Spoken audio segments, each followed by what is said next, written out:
Welcome साथियों, आपका हार्दिक स्वागत है। यदि आप इस चैनल से पहली बार जुड़े हैं तो सब्सक्राइब ज़रूर कीजिएगा। साथियों, आज का हमारा टॉपिक है परक्रामण या परक्राम्य। तो आइए इस पर चर्चा करते हैं। परक्रामण या परक्राम्य, जिसको नेगोशिएशन भी बोलते हैं, इससे आशय लेखपत्र जो विलेख है उसको चलन में रखने से होता है।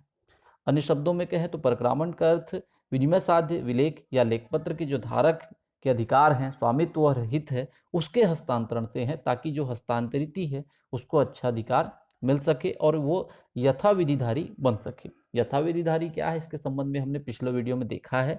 जब धारक अपने हित का हस्तांतरण दूसरे व्यक्ति को कर देता है तो वह व्यक्ति यथाविधिधारी होता है और धारक के भी अधिकार उसमें आ जाते हैं।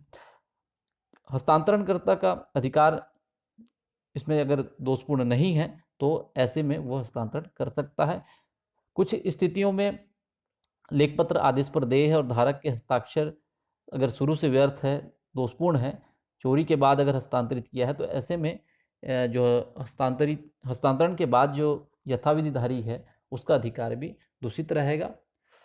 इसके बाद इसके संबंध में कुछ परिभाषा है इसकी, उसको देख लेते हैं। विनिमय साध्य विलेख अधिनियम की धारा 14 के अनुसार जब कोई प्रतिज्ञा पत्र, विनिमय विपत्र या चेक किसी व्यक्ति को इस प्रकार हस्तांतरित कर दिया जाता है कि वह व्यक्ति उसका धारक हो जाए, तो ऐसा विलेख परक्रामण्य हुआ माना जाता है।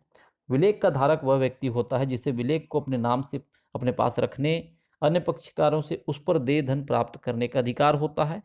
अतः परक्रामण तभी होता है जब हस्तांतरित अपने नाम से विलेख रखने का अधिकारी हो जाता है। सीधे और सरल शब्दों में कहें तो जो विलेख है, चेक हो, प्रतिज्ञा पत्र हो या विनिमय बिल हो, उसको अगर आप विधिवत अपने नाम से दूसरे व्यक्ति को अगर ट्रांसफ़र कर रहे हैं, उसको स्वामित्व और अधिकार का ट्रांसफ़र कर रहे हैं, हित का ट्रांसफ़र कर रहे हैं, हस्तांतरण कर रहे हैं, तो इसे ही परक्रामण कहा जाएगा।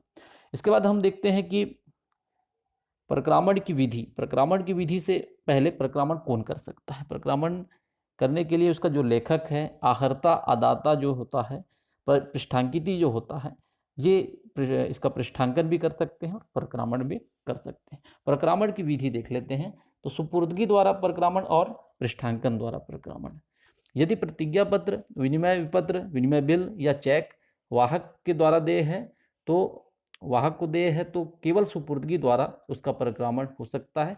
किंतु किसी लेखपत्र को कपटपूर्वक अगर प्राप्त करके किसी दूसरे व्यक्ति को सुपुर्द कर देने से इसका परक्रामण नहीं हो सकता।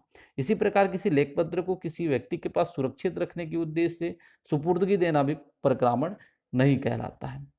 तो ऐसे में इसके अतिरिक्त जब किसी लेखपत्र को किसी घटना के घटित हो जाने की शर्त पर सुपुर्द किया जाता है, तो जब तक वो घटना घटित नहीं हो जाती तब तक केवल सुपुर्दगी द्वारा लेखपत्र का परक्रामण नहीं समझा जा सकता।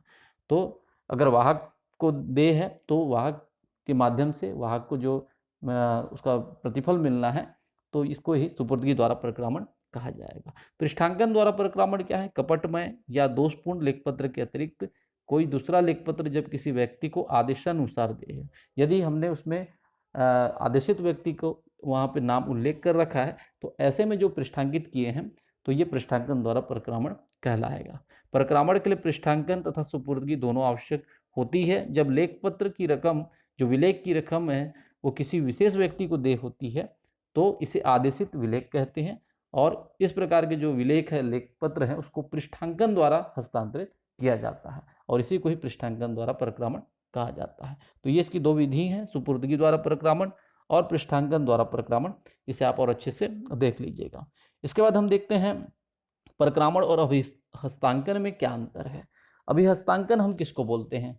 अभिहस्तांकन शब्द आपका संपत्ति अंतरण अधिनियम, जो प्रॉपर्टी का ट्रांसफर करते हैं, उस अधिनियम के तहत इस शब्द का यूज होता है। अभिहस्तांकन से आशय जब हम प्रॉपर्टी की खरीदी बिक्री करते हैं, मान लीजिए कोई मकान हम खरीद रहे हैं, तो मकान के संबंध में जो डॉक्यूमेंट है, उसके जो पेपर हैं, उसका जब एक व्यक्ति से दूसरे व्यक्ति को हस्तांतरण होगा, उसका जो लिखित और पंजीकृत डॉक्यूमेंट है, उसका जब स्वामित्व का हस्तांतरण हो रहा है, उसी को हम अभिहस्तांकन कहेंगे।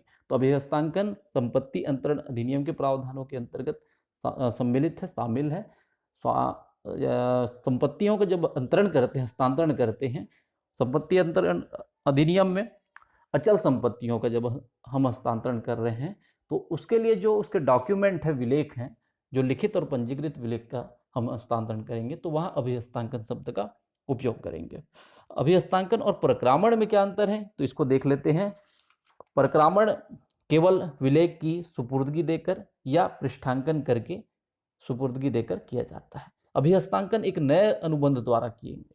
खरीदी बिक्री के लिए एक नया अनुबंध अभिहस्तांकन के लिए करना होगा। प्रक्रामण विलेख का धारी अपने नाम में वाद प्रस्तुत कर सकता है, अभिहस्तांकित जो होगा अपने नाम में वाद प्रस्तुत नहीं कर सकता। प्रक्रामण की दशा में प्रतिफल का होना मान लिया जाता है जब तक इसके विरुद्ध सिद्ध न किया जाए। अभिहस्तांकन की दशा में प्रतिफल का होना सिद्ध करना पड़ता है। प्रक्रामण में हस्तांतरित यदि यथाविधिधारी है तो उसे हस्तांतरक से भी अच्छा स्वत्व अधिकार प्राप्त होता है। अभिहस्तांकन में हस्तांतरित को हस्तांतरक से अच्छा स्वत्व अधिकार प्राप्त नहीं होता।